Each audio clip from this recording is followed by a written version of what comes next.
Selamat pagi sahabat Primaya, jumpa lagi dengan saya Dr. Fanil dari Primaya Bekasi Barat. Jumpa lagi dengan kita di acara Primaya Talk. Telah hadir bersama kita narasumber yang sangat akan membahas hal-hal yang sangat terkini ya dok ya. Saat ini ya Dr. Davi Muhammad, spesialis gizi klinik. Selamat pagi dok. Selamat pagi dok. Iya. Dr. Davi Muhammad, spesialis gizi klinik ini merupakan dokter umum lulusan Universitas Islam Bandung dan melanjutkan spesialisasi gizi kliniknya di Universitas Indonesia. Pada pagi hari ini kita akan membahas tentang hal yang lagi hits nih, lumayan banyak ya dok ya, masalahnya adalah obesitas. Memang pada pagi hari ini kita akan lebih berfokus pada obesitas pada remaja, tapi ya nanti kita dengarkan saja paparan dari beliau ya. Silahkan dok. Baik, terima kasih dokter. Dan selamat pagi semuanya. Saya dengan Dr. Davi, spesialis gizi klinik. Ya, pada hari ini kita akan membahas topik yang cukup menarik dan memang mungkin sehari-hari itu ada di lingkungan kita lah, di sekitar kita, yaitu obesitas, khususnya pada remaja. Nah, obesitas ini memang menjadi topik yang sangat hangat dibicarakan di seluruh dunia dok. Jadi memang penyakit, dibilang penyakit iya, tapi juga dia secara looknya mungkin nggak kayak orang sakit ya obesitas ini. Tapi secara definisi memang obesitas itu dia ada peningkatan massa lemak di dalam tubuh dan sifatnya kronis dan dia bisa mengakibatkan terjadinya gangguan kesehatan. Nah, makanya kenapa remaja ini perlu kita waspadai terhadap obesitas, karena menurut penelitian ini obesitas ini pada remaja biasanya akan berlanjut nantinya menjadi obesitas saat dewasa atau usia tua. Yang kita tahu bahwa obesitas sendiri tentu banyak mengganggu kesehatan kita, baik dari organ kardiovaskular ataupun pernafasan, bahkan bisa mengganggu ke metabolik kita. Seperti itu. Jadi memang ini sangat menarik sekali usia-usia remaja nih. Kalau menurut WHO usia sekitar 14 sampai 24 tahun, ini perlu kita perhatikan nih dari sisi berat badannya, dalam hal ini ya obesitas ini. Bagaimana cara menanganinya? Ya tentu salah satunya adalah dari sisi nutrisi harus kita perhatikan. Ya mungkin seperti itu tentang obesitas pada remaja. Nah, obesitas pada remaja ini sebenarnya menjadi perhatian pula karena biasanya yang mengalami obesitas pada saat remaja itu kalau kita tarik ke belakang ternyata anak-anaknya juga dia mengalami obesitas. Karena penelitiannya ini cukup tinggi dok, sekitar 50% anak yang mengalami obesitas itu masa remajanya akan mengalami obesitas. Dan 80% remaja yang mengalami obesitas, dewasanya akan mengalami obesitas. Dan di masa dewasanya itu, penyakitnya itu cukup sering kita temukan sehari-hari di rumah sakit ataupun di pelayanan tingkat pertama ya, kayak diabetes, gangguan jantung koroner, dan lain-lainnya. Jadi itu cukup cukup memprihatinkan menurut saya dalam tanda petik ya. Jadi memang di sini remaja-remaja masa kini itu perlu memperhatikan berat badannya gitu.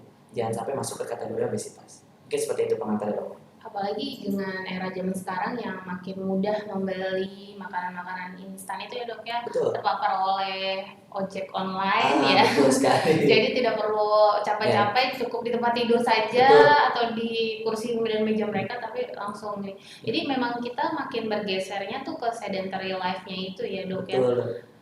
Memang sih kalau zaman sekarang tuh dok, pasien-pasien yang datang dengan dulu yang kita temukan diabetes itu di usia 40 tahun ke atas, sekarang tampaknya sudah mulai bergeser ke 30 tahun ke Betul. atas ya. Ya. Jadi semakin muda, semakin dini untuk terkena penyakit metabolik. Ada nggak sih tips dan triknya bagaimana untuk mengatasi hal tersebut? Baik. Nah, jadi memang sekarang ini kehidupan remaja itu kan diikuti dengan keingintahuan yang lebih tinggi ya. Salah satunya mungkin terhadap makanan. Ya istilahnya FOMO ya sekarang ya. Jadi anak-anak muda tuh FOMO, pengen makan ini, pengen coba makan itu, coba makan ini, tapi tanpa tahu bahwa kandungan di dalam makanan itu apa sih, apakah tinggi lemak, tinggi gula, atau bahkan tinggi garam. Sekarang bahkan di luar negeri, di negara-negara Eropa ini, anak-anak sejak dini sudah diajarkan untuk membaca nutrition fact pada makanan yang mereka beli. Jadi kalau kita beli makanan-makanan kemasan, itu kita belakangnya suka ada kan tabel nutrition fact. Nah itu mereka sudah diajarkan untuk membaca itu, dan mereka sudah diajarkan untuk mengetahui mana makanan yang tinggi lemak, mana makanan yang tinggi garam, dan mana makanan yang tinggi gula gitu. Dan menurut saya sih kita pun sebagai orang Indonesia harus bisa, karena itu cukup mudah untuk membacanya, tinggal dilihat aja angka-angkanya cukup jelas gitu. Nah mungkin kalau ditanya tips dan triknya, yang pertama adalah kita bisa selain di luar remaja ya dok ya, kita bisa mencegahnya. Salah satunya caranya adalah dengan cara membatasi anak-anak sebelum masuk masa remaja untuk menonton iklan-iklan makanan-makanan kekinian. Kenapa? Sosial media itu Betul juga sekali dok, kan. sosial media. Kenapa seperti itu? Ternyata WHO pun sudah concern terhadap hal itu dok. Jadi kemarin saya sempat ikutan webinar di WHO, webinar WHO, dia cabang Asia Tenggara gitu lah ya. Nah itu dia membahas mengenai impact iklan-iklan unhealthy food terhadap obesitas pada anak dan remaja. Ternyata cukup tinggi impactnya, dan mereka ngasih contoh negara-negara maju atau berkembang itu beberapa sudah menerapkan istilahnya pembatasan iklan-iklan unhealthy food itu. Contohnya yang saya tahu tuh di Turki itu mereka sudah tuh, si pemerintahnya sudah membatasi iklan-iklan unhealthy food untuk dapat ditonton anak-anak, bukan hanya di siaran TV, tapi dia juga membatasi di media sosial, di YouTube. YouTube kan mungkin ada video-video mukbang itu juga betul termasuk video-video makannya porsi mukbang. besar. Betul, itu sudah dibatasi seperti itu, sehingga harapannya itu berdampak nanti ke pola makan pasien atau pola makan individu itu hingga masa remaja nanti, sehingga berat badannya terjaga. Gitu. Dan selain dari nutrisi sendiri, tentu ada beberapa aspek yang perlu diperhatikan. Jadi nutrisi ini bukan peran tunggal untuk menjaga berat badan. Yang kedua adalah olahraga, dan yang ketiga adalah pola hidup sehat. Olahraga ini sifatnya menjadi wajib kalau menurut saya. Karena apa? Karena kita ketahui bahwa olahraga bisa membakar lemak, bisa meningkatkan penggunaan energi dalam tubuh, dan yang lebih penting lagi adalah meningkatkan massa otot. Jadi kalau misalnya remajanya udah obesitas, gimana nih caranya biar turunnya baik atau benar gitu? Ya salah satunya adalah olahraga. Turunnya itu adalah nurunin massa lemaknya, tapi massa ototnya dipertahankan atau ditingkatkan dengan cara olahraga. Ya kalau ngomongin olahraga nanti panjang lagi dong. Ada lagi olahraga jenis-jenisnya Sesi yang lain. berbeda ya. Betul.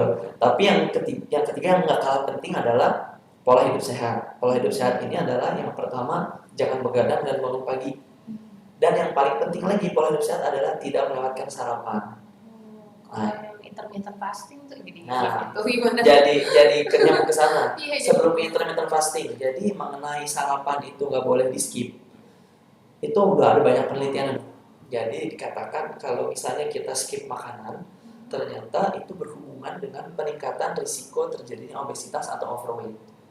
Karena apa? Karena setelah diteliti lebih lanjut, ternyata di situ terjadi peningkatan nafsu makan yang lebih besar saat jam makan berikutnya.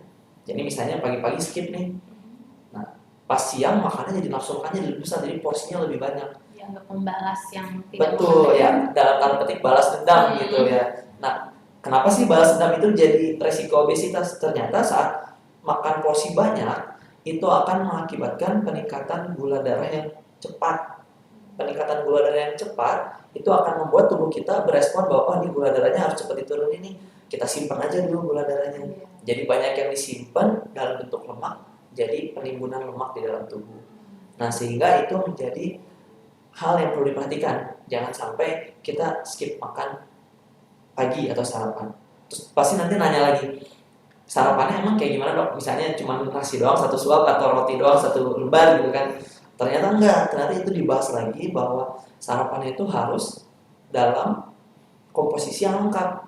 Ada karbohidratnya, ada proteinnya, ada lemaknya, ada vitamin dan mineral dari sayur-sayuran dan buah-buahan. Jadi dianjurkan sarapannya itu tetap dalam porsi lengkap.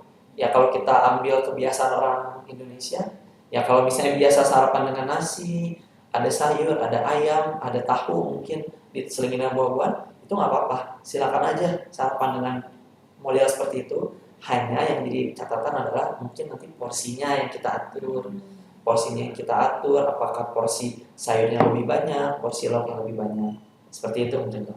Jadi lebih daripada mengurangi jam makan, tetapi mengatur porsi dan pemilihan jenis makanannya ya dok ya. Betul. Tapi kalau misalnya kan ada orang yang karena takut gemuk nih nasinya tidak dimakan sama sekali atau dia makan nasi cuma 1 2 itu juga salah sebenarnya ya. Ya, sebenarnya kita itu ada istilahnya adalah diet gizi seimbang.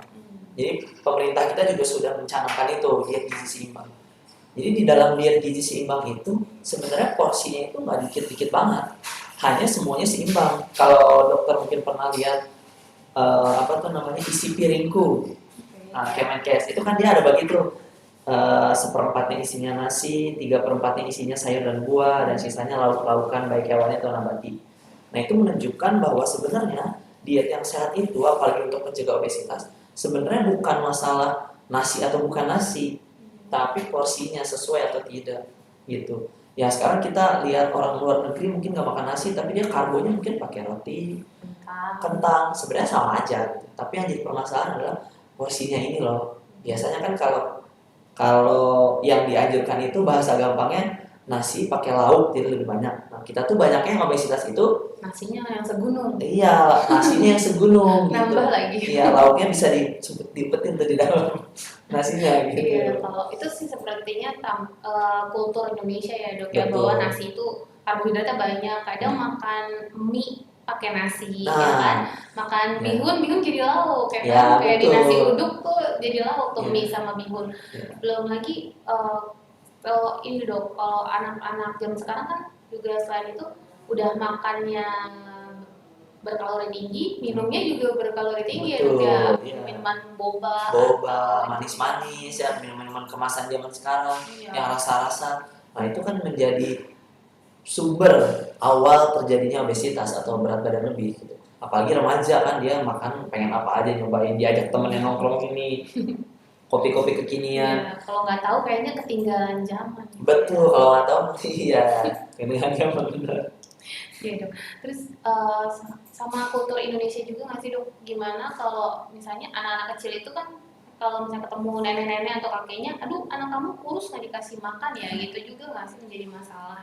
Ya. Satu masalahnya. Ini fenomena ini mungkin banyak sekarang di media sosial ya, Iya. ya di TikTok, di Instagram mungkin ibu-ibu curhat gitu ya. Fenomena banyak, jadi katanya sama nenek terhadap mertua. Iya, nenek kakeknya itu pasti ayo kasih makan apa aja yang penting gemuk gitu. Nah sekarang saya ingin berpesan bahwa kata gemuk itu tidak selalu linear dengan sehat gitu. Jadi dari anak-anak sendiri tentu berat badannya harus tetap ideal. Zaman sekarang ini mungkin kalau di remaja gampang ya, kita bisa ukur indeks massa tubuh atau IMT untuk menentukan dia obesitas atau enggak. Tapi kalau anak-anak dia butuh grafik ya, ada grafik WHO, ada grafik CDC, untuk remaja juga bisa untuk menentukan apakah dia berat badan lebih atau tidak. Ya kita mungkin kalau misalnya sebagai awam atau sebagai orang tua agak sulit untuk menentukan itu, makanya perlu cek ke dokter gitu ya untuk lihat di grafiknya. Nah tapi untuk berat badan sendiri sebenarnya tadi ya balik lagi, bukan hanya terlihat dari looknya aja gitu. Misalnya neneknya atau kakeknya melihat anak kamu kurus gitu kan, ternyata belum tentu. Ternyata zaman sekarang ini dok, di negara-negara maju ini untuk IMT, indeks massa tubuh gitu ya, ataupun grafik-grafik bukan grafik pertumbuhan ya, untuk indeks massa tubuh lah khususnya lah ya, indeks massa tubuh ini ternyata sudah mulai agak ditinggalkan untuk menentukan obesitas. Kenapa? Untuk yang pelayanan-pelayanan tingkat advance gitu ya, yang sudah tinggi, itu mereka sudah lebih memperhatikan komposisi tubuh. Jadi mereka menggunakan alat pemeriksaan komposisi tubuh atau BIA namanya. Jadi dia alat komposisi tubuh biar tahu nih massa lemaknya, massa ototnya, cairan tubuhnya berapa. Nah ternyata di penelitian itu dengan menggunakan indeks massa tubuh, orang yang looknya misalnya kurus, ya ambil contohnya saya gitu, looknya kurus, ternyata pas dicek massa lemaknya ternyata lemaknya tinggi dong. Itu yang disebut sebagai normal weight obesity. Nah makanya jadi sekarang itu ilmu lebih kompleks lagi. Makanya sekarang kita udah bisa bilang nih, anak kamu kurus, anak kamu gendut, anak kamu gemuk banget, atau anak kamu kurus banget yang digemukin. Belum tentu. Apalagi masa remaja, belum tentu. Siapa tahu aja pas dicek massa lemaknya ternyata tinggi, lebih dari normal. itu udah masuk dalam kategori normal weight obesity, dan itu juga menjadi risiko terjadinya penyakit kardiovaskular di masa mendatang. Jadi sekarang ini udah nggak usah khawatir lah mama-mama ya, papa-papa gitu, nggak usah khawatir sama kata-kata orang misalnya gendut atau apa, mending cek aja yang pasti-pasti aja lah, seenggaknya cek ke dokter anak gitu ya untuk cek grafik pertumbuhannya, sesuai kan nih berat badannya sesuai. Kalau looknya ternyata kurus tapi aktivitasnya oke, terus perkembangannya bagus dan secara grafik bagus, Yang penting itu catch up. betul, yang penting catch Grafiknya. up, itu nggak perlu terlalu khawatir menurut saya. Jadi sahabat Permaya nih, kalau misalnya ada tuntutan dari mertua atau orang tua ya bilang anaknya kurus, boleh disuruh nonton ini ya, Iya, boleh. nonton podcast ini supaya bisa teredukasi itu mertuanya ya. Jadi tidak membebani mental Iya, ibu-ibu. betul. Dan juga ini menarik tadi dok, saya dengar tadi tidak boleh bergadang. Nah, apa nih kaitan bergadang dengan obesitas sendiri? Oke, sebenarnya begadang dengan obesitas ini kaitannya dengan circadian rhythm. Jadi ritme circadian kita itu, tubuh kita tuh mempunyai satu ritme pola dari mulai metabolisme dan lain-lain, selnya itu punya ritme. Dia perlu istirahat, dia perlu bekerja ekstra. Nah, di saat orang begadang, ritme itu akan berubah nantinya. Saat ritme berubah, itu akan mempengaruhi semuanya. Mulai dari nafsu makan, hormon-hormon lapar, kenyang, sistem pencernaan, sehingga mungkin proses penyerapannya bisa berkurang, hormon laparnya akan menjadi lebih meningkat, sehingga nafsu makan lebih banyak, makan jadi lebih banyak, gula darah jadi cepat naik.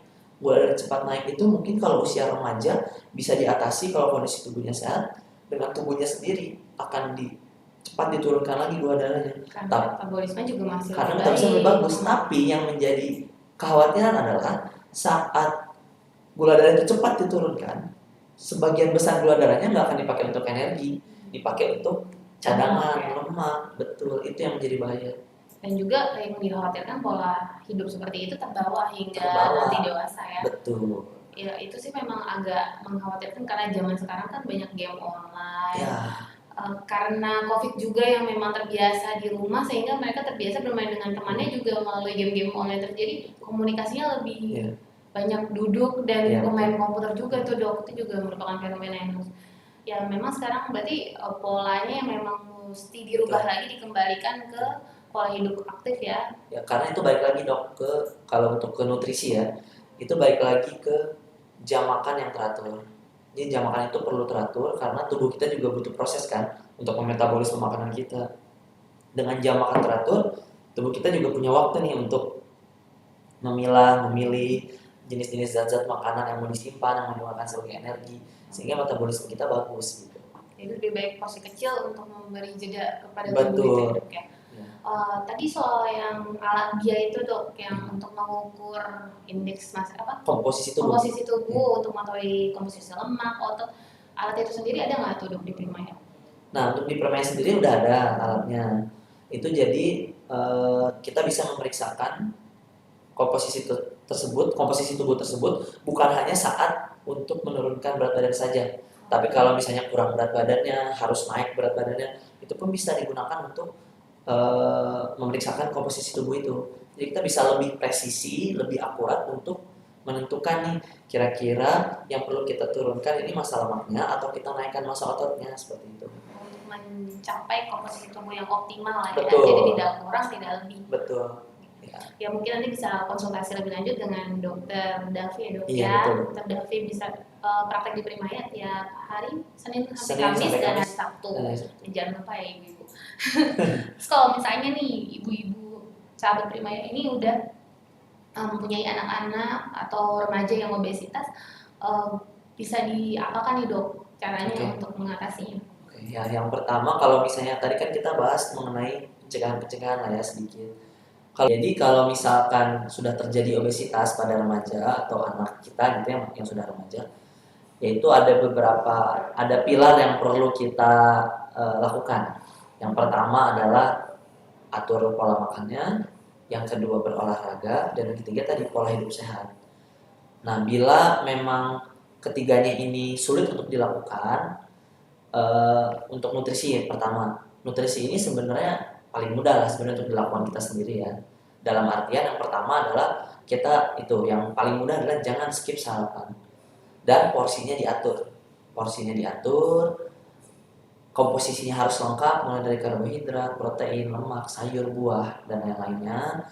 Dan makannya teratur mulai dari pagi, siang, malam teratur dan boleh ada selingan atau enggak, boleh ada selingan tapi memang beberapa makanan itu perlu kita pilah dan pilih juga sesuai dengan kandungannya. Mungkinkah apa namanya cemilan yang tinggi protein, rendah lemak, rendah gula, nah itu yang perlu kita atur gitu. Dan pada usia-usia remaja kalau memang sudah obesitas, ya kalau saya sih menyarankan untuk tidak sama sekali mengonsumsi yang manis-manis lagi, kopi-kopi, kopi-kopi kekinian, Sulit tuh ya, sulit ya tampaknya. minum-minuman manis gitu. Memang awal itu pasti akan sangat sulit untuk yang punya kebiasaan itu ya, kebiasaan minum minuman manis atau makan makanan lemak kayak gorengan dan lain-lain, itu pasti akan sulit awal-awal. Tapi kalau dengan niat, terus konsisten dan sabar, itu pasti akan bisa dilalui kalau menurut saya. Jadi turun berat badannya pun nggak perlu cepet-cepet, turun berat badannya pun target antara setengah sampai 1 kilo per minggu. Jadi nggak perlu cepet-cepet, tapi dengan udah setengah kilo turun aja dan kita sudah bisa di rumah mengatur atau membatasi makan yang manis saja minimal, itu sudah sangat bagus menurut saya. Apalagi anak remaja tampaknya kalau Betul. dengan pembatasan makanan saja pun sudah signifikan biasanya Signifikan, ya, bisa karena jadi sudah metabolismenya signifikan. lebih cepat. Karena ya. metabolisme lebih cepat untuk anak-anak, betul. Nah, untuk makanan yang lebih idealnya lagi, ya menurut saya sih tentu perlu dikonsultasikan. Ya khususnya bisa ke dokter spesialis gizi klinik dikonsultasikan untuk bisa mendapatkan komposisi makanan yang lebih ideal dengan porsi yang lebih ideal. Karena tujuan diet itu adalah memang tujuan utamanya adalah turun berat badan, dalam hal ini adalah massa lemaknya yang turun. Tapi di lain sisi jangan sampai diet untuk penurunan berat badan ini mengakibatkan kita malnutrisi atau jadi kelaparan gitu. Jadi kita bisa atur makannya biar jangan sampai kelaparan. Lalu yang berikutnya adalah pola hidup sehat ini wajib dilakukan. Jangan begadang, bangun pagi, tidak skip sarapan, dan jadwal makan yang lebih teratur. Seperti itu mungkin. Beberapa anak-anak itu saya perhatikan kan misalnya di sekolah nih dari hari Senin hingga hari Jumat ya, Sabtu Minggu tuh dianggap sebagai free time gitu sehingga mereka akan begadang dan bangun lebih siang gitu ya dok. Itu berarti tidak bagus juga ya bangun. Tidak bagus juga. Iya, bangunnya maksimal jam berapa sih kalau itu sih anak-anak itu kan kadang aduh aku mumpung libur nih. Iya betul. Sebenarnya dok, masalah bangun pagi ini memang tergantung kitanya ya. Apakah mungkin ada yang biasa bangun subuh jam 5, jam 6 atau bahkan jam 7. Yaitu kalau saya pribadi sih menyesuaikan dengan kondisi. Tapi kalau di atas jam 9 itu sudah terlalu siang ya. Jadi mungkin di bawah itu karena range sarapan itu saya selalu merekomendasikan mungkin antara jam 7 sampai jam 8. Range sarapannya di situ biar ya pertama untuk mengisi energi untuk aktivitas kita, walaupun libur kan pasti kita beraktivitas ya. Ya tentu dengan niat pasti bisa lah, nggak akan ada hal-hal seperti itu gitu. Jadi semua tergantung niat, betul. Harus niat, betul. Saya kadang yang niat orang tuanya, anaknya sendiri masih kenapa sih? Nah makanya jadi kalau datang ke klinik atau konsul poliklinik gizi klinik itu pasti akan ditanya ini yang mau diet siapa, anaknya atau orang tuanya. Kalau misalnya anaknya pasti akan sulit, kalau misalnya orang tuanya aja pasti akan sulit. Tapi kalau anaknya udah mau akan sangat mudah. Jadi harus kerjasama. Betul. Seluruh pihak lah ya. Betul. Baik dokter. Berapa lama ya guys? 25. Jadi masih mau apa lagi? Udah ya, kayaknya udah semuanya udah belum. Ada lagi ya? Mungkin olahraga ya itu nggak? Ya olahraga agak panjang lagi sih dok kalau olahraga. Jangan ya. Apa? Udah cukup lengkap sih kayaknya. Udah cukup lengkap sih. Paling closing statement aja kali. Iya. Oke. Ya, aku ini dulu ya ini. Iya. Baik dokter, udah banyak banget nih informasinya yang kita dapat dari sejak awal tadi berbincang-bincang dengan dokter Davi. Nanti mungkin ada pesan-pesan untuk sahabat Prima ya? Oke, baik. Untuk sahabat Primaya semua, sesuai dengan topik pada hari ini, itu mengenai obesitas pada remaja. Jadi untuk remaja-remaja ini, mulailah kita concern dan peduli terhadap diri kita, mulai dari pengelolaan berat badan, yaitu melalui kontrol asupan makan. Jadi untuk asupan makan ini perlu dikontrol. Pada prinsipnya adalah diet gizi seimbang. Jadi komposisi gizinya itu harus seimbang antara karbohidrat, protein, dan lemak dibarengi dengan aktivitas fisik yaitu berolahraga dan juga pola hidup sehat. Dengan demikian itu bisa menurunkan risiko terjadinya berat badan lebih atau obesitas di masa dewasa. Karena apabila sudah obesitas di masa remaja, walaupun looknya kita tampak sehat, ternyata penelitian menunjukkan bahwa di masa dewasanya ini akan mengalami obesitas dan dapat berisiko terjadi gangguan-gangguan atau penyakit-penyakit organik seperti kardiovaskular ataupun metabolik seperti diabetes mellitus. Jadi tetap jaga kesehatan selagi kita masih remaja dan masih kuat dan masih punya tekad yang kuat. Ini seperti itu.